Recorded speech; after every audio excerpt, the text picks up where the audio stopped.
আসসালামু আলাইকুম। গুরুত্বপূর্ণ একটি রাজনৈতিক খবর, সেটি হচ্ছে লন্ডনে ডক্টর ইউনূসের সঙ্গে সাক্ষাৎ করবেন তারেক রহমান। এটি অত্যন্ত গুরুত্বপূর্ণ এবং বর্তমান যে রাজনৈতিক পরিস্থিতি, সেই পরিস্থিতির উন্নয়নে এরকম একটি সাক্ষাৎ দরকার ছিল। এই সাক্ষাতের পর বোঝা যাবে যে রাজনৈতিক পরিস্থিতি কোন দিকে যাচ্ছে।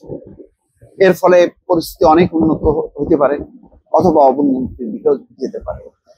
দুই পক্ষের মধ্যে বা দুই নেতার মধ্যে যদি সমঝোতা হয় তাহলে তো খুবই ভালো সবার জন্য।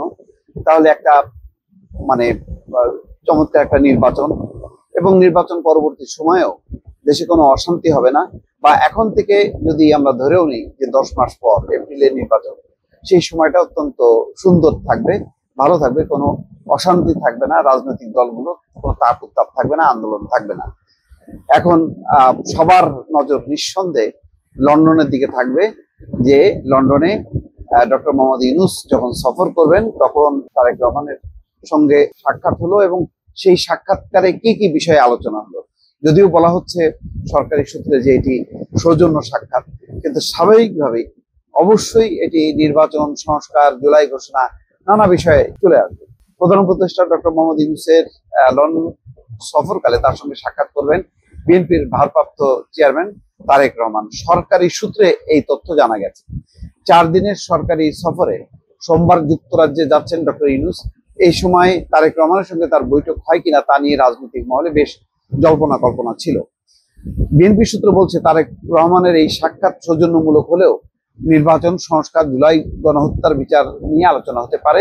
সাম্প্রতিক সময় সরকারের সঙ্গে বিএনপির দৃশ্যত কিছুটা টানাপোড়েন হলেও এই বৈঠকের মাধ্যমে সম্পর্কের উন্নতি করতে পারে বলে মনে করা হচ্ছে। এটা একটা সংক্ষিপ্ত রিপোর্ট, কিন্তু এই রিপোর্টের যে গুরুত্ব বা তাৎপর্য এটা কিন্তু অনেক বেশি।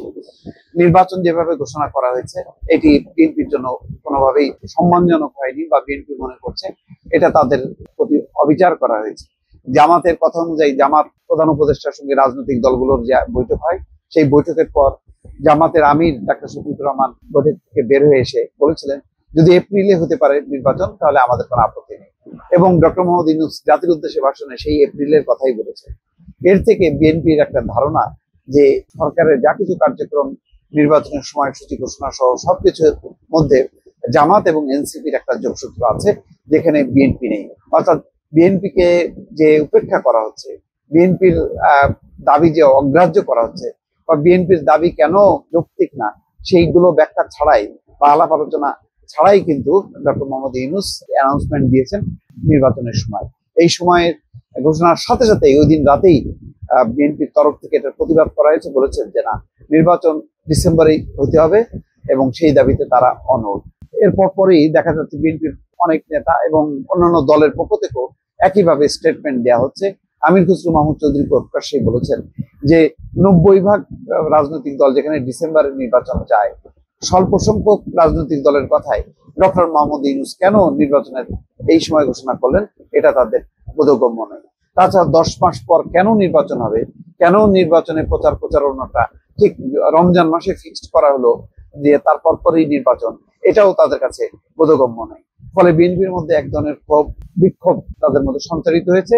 এখন ডক্টর মোহাম্মদ ইউনূস লন্ডনে যাবার পর তার সাথে সাক্ষাতে কি হয়, নিশ্চয়ই তার দিকে সবার নজর থাকবে। দর্শক ভালো থাকবেন, আল্লাহ হাফেজ।